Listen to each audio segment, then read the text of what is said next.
मेहमान हैं देश के मानव संसाधन विकास मंत्री डॉक्टर रमेश पोखरियाल निशंक। निशंक जी से हम सभी परिचित हैं। ये बहुत बड़े लेखक हैं, इन्होंने बहुत किताबें लिखी हैं, कवि हैं, पत्रकार रहे हैं और प्रशासक तो हैं ही हैं, नेता तो हैं ही हैं।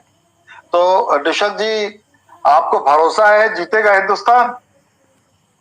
पहले तो आपको मेरा अभिवादन है और आज जितने लोग आज हमसे जुड़े हैं उनका भी मैं स्वागत करना चाह रहा हूँ।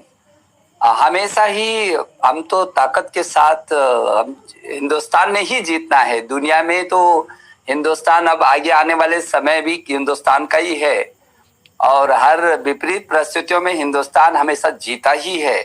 और जो आपने अभियान लिया है, मैं आपको धन्यवाद देना चाहता हूँ कि आखिर जीतेगा हिंदुस्तान, जीतेगा ही जीतेगा। बहुत बढ़िया। अच्छा, ये बताएं निशंक जी की इस जीत में आपके विभाग की सबसे बड़ी भूमिका होगी। नई उम्र की नई फसल को आप शिक्षित करेंगे, दीक्षित करेंगे, लेकिन कोरोना ने तो सब अस्त व्यस्त कर दिया, करेंगे कैसे? शेखर भाई बिल्कुल सही है कि किसी भी जीत में, केवल इस समय की जीत में नहीं, किसी भी जीत में शिक्षा विभाग का सबसे बड़ा योगदान होगा।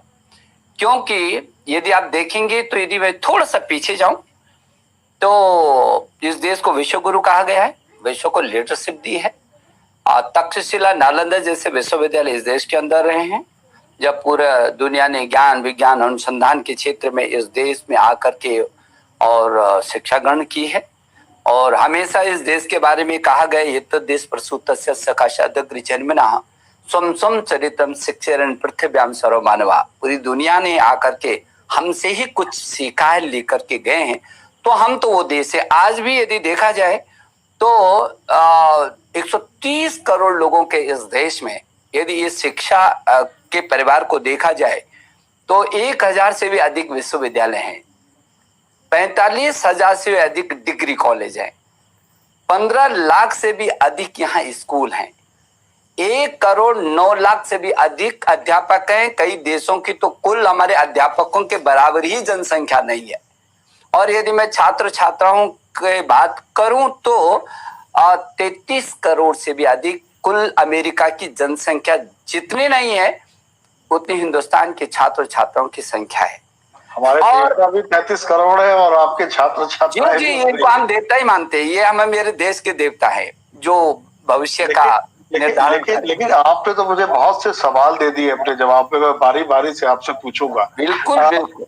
इस समय तो सब कुछ बंद पड़ा हुआ है, तो इसे मैनेज कैसे करेंगे? सबसे बड़ा सवाल ये है। हर देखिए एक शेखर भाई, यदि आप देखेंगे तो ना आपको पता था, ना मुझको पता था, ना दुनिया को पता था, ना देश को पता था, ना छात्र को पता था, ना अध्यापक को, ना अभिभावक को। और एकाएक जो पूरी दुनिया में एक त्रासदी आई, उस भयंकर त्रासदी से पूरी दुनिया इस संकट से गुजर रही है। पूरी दुनिया ने इस बात को तो माना ही है कि ऐसे विषम परिस्थिति में हमारे देश के प्रधानमंत्री ने जो इच्छा शक्ति दिखाई और जिस तरीके से समय पर कुछ कदम उठाया, पूरा देश उनके साथ खड़ा हुआ।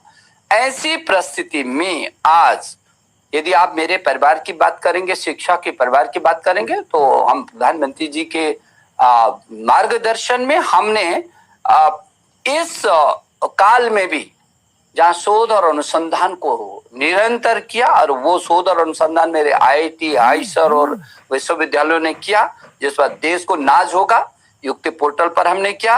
वहां बच्चों को, अभिभावकों को एकाएक घर में रहना होगा, किसी को कल्पना नहीं थी।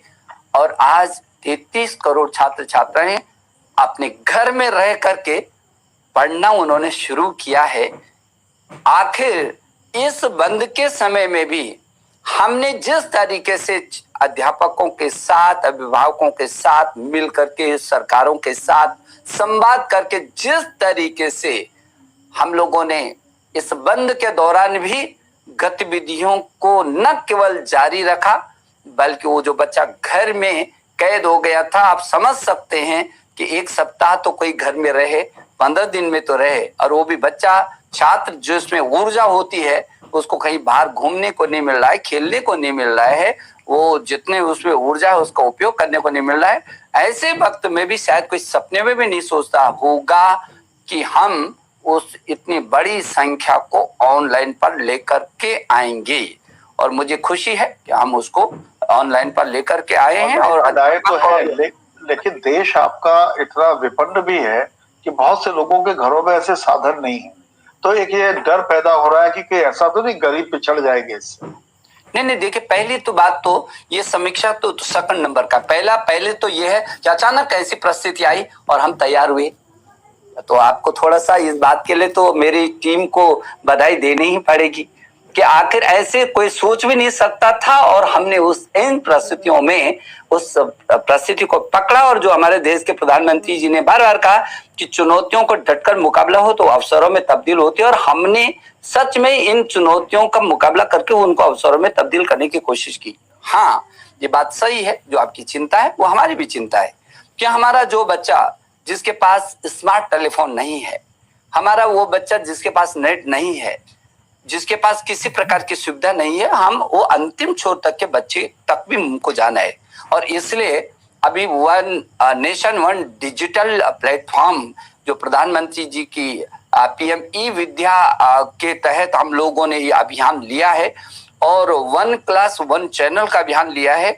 इसमें हम उस अंतिम छोर तक के जो बच्चे की जिसकी आप बात कर रहे हैं कि वो बच्चा कहीं छूट तो नहीं जाएगा, नहीं, हम उसी के लिए जुटे हुए हैं। हम स्वयं प्रभा के 32 चैनलों को लेकर के हम आ रहे हैं और उन 32 चैनल जो डीटीएच पर होंगे, डिश टीवी पे होंगे, जो टाटा स्काई पर होंगे, रिलायंस टीवी पर होंगे, और इस बच्चे के लिए उस टेलीविजन पर हम पाठ्यक्रम को लेकर के आ रहे हैं। रात दिन हम काम कर रहे हैं। वो बच्चा हमारी पहली प्राथमिकता है।